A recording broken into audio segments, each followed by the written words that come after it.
Hey guys, welcome back to my channel. Today's video is sponsored by PCB Way. Special thanks to PCB Way for giving me sponsorship on this and helping me to get more videos out. In my last video, I did a video on the LaserPecker 2. This is an amazing little machine. It's highly portable, highly maneuverable, and has so many really cool features. You know, one of the biggest things that I distinguish the difference between this and my bigger laser, my Creality laser, is that this here has got a lot more maneuverability. Now, what I mean by that is with a big laser, once you cut something, put it together, that's the last time you can mark on that product, especially like, for example, this chest of drawers. I made this chest of drawers for me to keep stuff in check and for me to manage my projects. But when I made the drawers, I didn't have an idea of what I wanted to put on the drawers. So with the LaserPecker, I will now be able to mark this drawer in its completed built phase. I can align it with the lens by tilting that up, which I'll show now, and it allows me to mark on surfaces where other lasers can't. You know, your desktop lasers, they're great, they cut well, they are really powerful. This one is not as powerful, but it does mark well, and to do simple markings around the place is actually really useful and really portable. One of the things that this laser has, I'm going to quickly take the two plugs out and just take the laser off.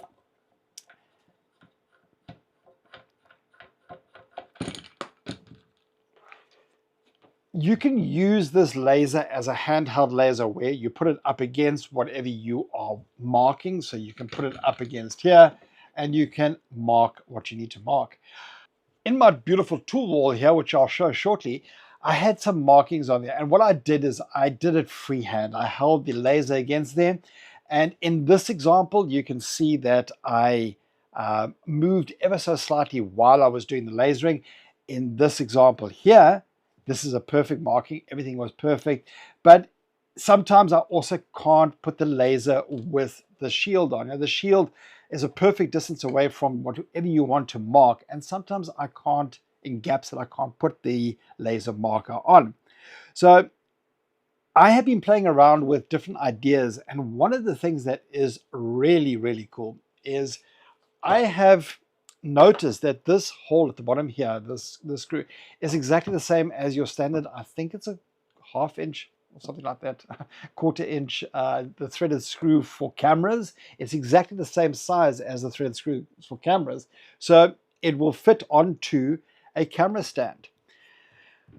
I've got this here which goes onto my Elgato stand, which allows it to be put into any position I want to. But the problem is that one of the setbacks I found is that, yeah, the screw fits, but because this is there's an indent here so that it keys onto this, it doesn't quite go in. So luckily I've got this adapter which I found, and this screws in perfectly. So I took off the tightening nut, and this screws in absolutely perfectly and allows me to mark using the Elgato stand. I'll do that shortly, but first what I want to do is show you how, with it mounted on the stand, how I can mark this product here. So I'm going to do that quickly. I'm just going to reset everything back up. This is a good time for a word from my sponsor, PCB Way. If you're building electronics, you already know the difference between a good PCB and a great one. That's why I use PCB Way. They're one of the most trusted PCB manufacturers in the world, offering everything from standard PCBs to advanced multi-layer boards, CNC machining, 3D printing, sheet metal fabrication, and even full assembly services. What I love is how simple the process is. Upload your Gerber file, choose your options, and PCB Way gives you an instant pricing with fast turnaround. Their quality control is rock solid, and every board I've received has been clean, precise, and professionally finished. If you're a hobbyist, a maker, or building a commercial product, PCB Way has you covered. Check them out in the link below and take your next project to the next level. And there we have it. I have everything plugged back in. Now, if I want to adjust the angle, I can do so by adjusting this knob here, and then I can get my vertical angle. Although, what I have noticed is the stand will fall over. But we're going to fix that. So I'm going to quickly put it on here, and I'm going to slide this under this chest of drawers to hold it firm, and then we'll get going. We are ready to do our marking, and I can move the laser down a little bit to get it to align properly, and we are pretty much ready to go. There we go. What I like to do is I like to put some masking tape on first. So I'm going to quickly put some masking tape on this. Now, the reason I do this, firstly, is I want to make sure that my alignment is right, because once you've cut into the board, as you can see by this mistake, I cut here and I had to paint over because I did it backwards. I didn't do the settings correctly. So with regard to that, so now I'm going to take some masking tape. We'll do a quick cut with the masking tape just to confirm that everything is right and where we want it to be and blah, blah, blah. And then we'll reset up. So I'm going to do that quickly. Right, I have everything set up ready to go to do a quick burn on this. I'm going to do it onto the masking tape firstly to make sure that it's the right way around so that I don't accidentally do it backwards, which I've done before. And then also to make sure that my alignment is correct and I'm happy with what I'm seeing. So let's go. I've also got a sort of extraction pipe here to suck away the smoke so my whole office doesn't fill in smoke. So the first thing we're going to do is we're going to hit the preview, and then we're going to go onto our next, and we're going to cut it with using corrugated paper. It works beautifully with the painter's tape. So I'm just going to go, maybe actually go eco-friendly paper, and I'm going to bring the power down just a little bit. So I'm going to go a little bit down on the depth. So let's give this a try. Let's give this a start.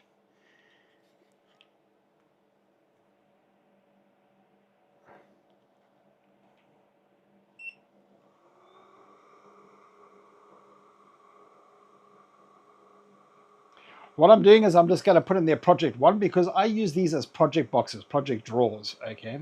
So that came out absolutely perfect and in exactly the right location I wanted.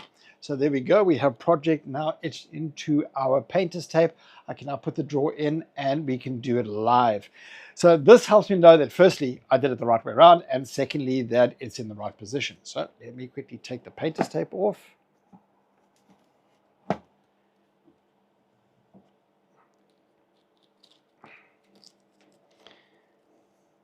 As you can see here, it marks the painter's tape. Let me do it to this camera. It marks the painter's tape absolutely beautifully. It is perfect for us to get the idea of what we're doing and where we're doing it. Now I'm just going to quickly etch it in using wood and not too deep. Right, confirm. And away we are going, and we are going to create it now. Confirm.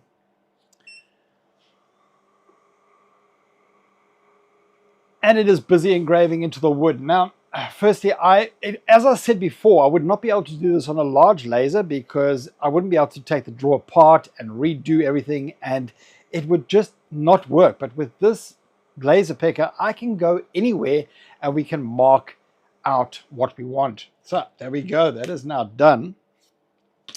And that looks absolutely perfect. Let me just move this out the way, and you can see. There we go. Absolutely perfectly lasered in. Let's get that out the way.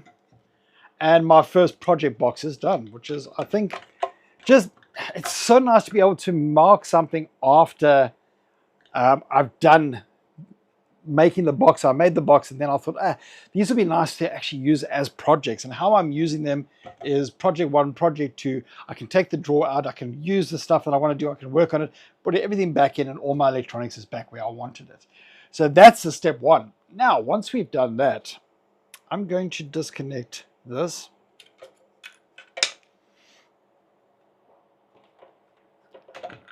And we can mount it onto, plug it. We can mount it onto our camera mount. Now, I found this incredibly useful to mark something that requires a little bit of time to do, and you don't want your hand to move around. And by mounting it on here, I can then mount it onto this. Now with it mounted on an Elgato arm here, I can put this literally anywhere I want to. I set the arm up last night in front of my tool wall, and I mounted the LaserPecker onto there so that I could put more markings on. So now if you look here, I have the jigsaw marked in. That was the one that I marked earlier on, and I said to you that I moved the unit while I was holding it, so it did become a little bit of a squiff drawing on there.